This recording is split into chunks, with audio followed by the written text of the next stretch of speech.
ಹುಬ್ಬಳ್ಳಿಯ gym owner Sameer ಮುಲ್ಲಾನ ಕಾಮಕಾಂಡಗಳು ಒಂದೊಂದಾಗಿ ಬಯಲಿಗೆ ಬರ್ತಾ ಇದೆ. ಇದಾಗಲೇ ಆತನನ್ನ ನಂಬಿ ಹಲವಾರು ಬಾರಿ ಗರ್ಭಪಾತ ಮಾಡಿಸಿಕೊಂಡ ಯುವತಿಯಿಂದಾಗಿ ಈ ಪ್ರಕರಣ ಬೆಳಕಿಗೆ ಬಂದಿದೆ. ಇಂತಹ ಸಮೀರ್ಗಳು ಅದೆಷ್ಟು ಮಂದಿ ಅಡಗಿ ಕುಳಿತಿದ್ದಾರೋ ಎನ್ನುವ ಬಗ್ಗೆ ಕರ್ನಾಟಕದ ಪೊಲೀಸರು ತನಿಖೆ ಮಾಡಬೇಕಾಗಿದೆ.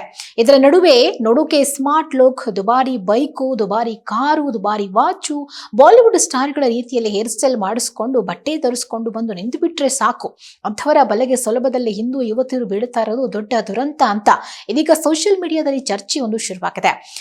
ಇದರ ನಡುವೆ ಈ ಸಮೀರನ ಫ್ಯಾಮಿಲಿಯ ಮತ್ತೊಂದು ಭಯಾನಕ ದೃಶ್ಯ ಬಯಲಿಗೆ ಬಂದಿದೆ.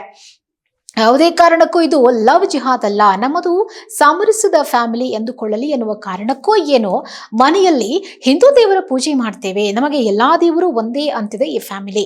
ಮನೆಯಲ್ಲಿಯೂ ಹಿಂದೂ ದೇವರ ಫೋಟೋ ಇದೆ ಎನ್ನಲಾಗಿದೆ. ಅಷ್ಟೇ ಅಲ್ಲದೆ ಈ ಸಮೀರ ಹಿಂದೂ ಹಬ್ಬಗಳಲ್ಲಿ ಭಾಗಿಯಾಗಿರೋ ಫೋಟೋಗಳು ಕೂಡ ಇದೆ. ನಾನು ಹೆಣ್ಮಕ್ಳ ರಕ್ಷಣೆ ಮಾಡ್ತಿರೋದೇ ತಪ್ಪಾಯ್ತಾ, ನನ್ನ ಮೇಲೆ ಇಲ್ಲಸಲ್ಲದ ಆರೋಪ ಹೊರಿಸ್ತಿದ್ದಾರೆ ನೋಡಿ, ನನ್ನ ಮೊಬೈಲ್ನಲ್ಲಿ ಯಾವುದೇ ವಿಡಿಯೋಗಳಿಲ್ಲ, ಇನ್ನೆಲ್ಲಿ ಲೀಕ್ ಮಾಡೋದು ಅಂತ ಅಮಾಯಕಿನಂತೆ ಲೈವ್ ನಲ್ಲಿ ಬಂದು ಕೇಳಿದ್ದಾನೆ ಸಮೀರ. ಆದ್ರೆ ಡಿಲೀಟೆಡ್ ವಿಡಿಯೋಗಳು ರಿಕವರಿ ಮಾಡ್ಕೊಳ್ಬಹುದು ಅಂತ ಆತನಿಗೆ ಅರಿವಿಗೆ ಬಂದಿರಲಿಕ್ಕಿಲ್ಲ. ಅಥವಾ ಬಣ್ಣದ ಮಾತನಾಡಿ ಹಿಂದೂ ಯುವತಿಯರನ್ನ ಸುಲಭದಲ್ಲಿ ಮರಳು ಮಾಡುವಷ್ಟು ಸುಲಭ ಇಂಥ ಮಾತು ಅಂದುಕೊಂಡಿದ್ದೇನೋ ಏನೋ ಗೊತ್ತಿಲ್ಲ. ಒಟ್ಟಿನಲ್ಲಿ ಕರ್ನಾಟಕದಲ್ಲಿ ಈ ಕೇಸ್ ಯಾವ ರೀತಿ ತನಿಖೆ ಆಗುತ್ತೆ ಎನ್ನುವುದನ್ನ ನಾವಿನ್ನಷ್ಟೇ ಕಾದು ನೋಡಬೇಕಿದೆ.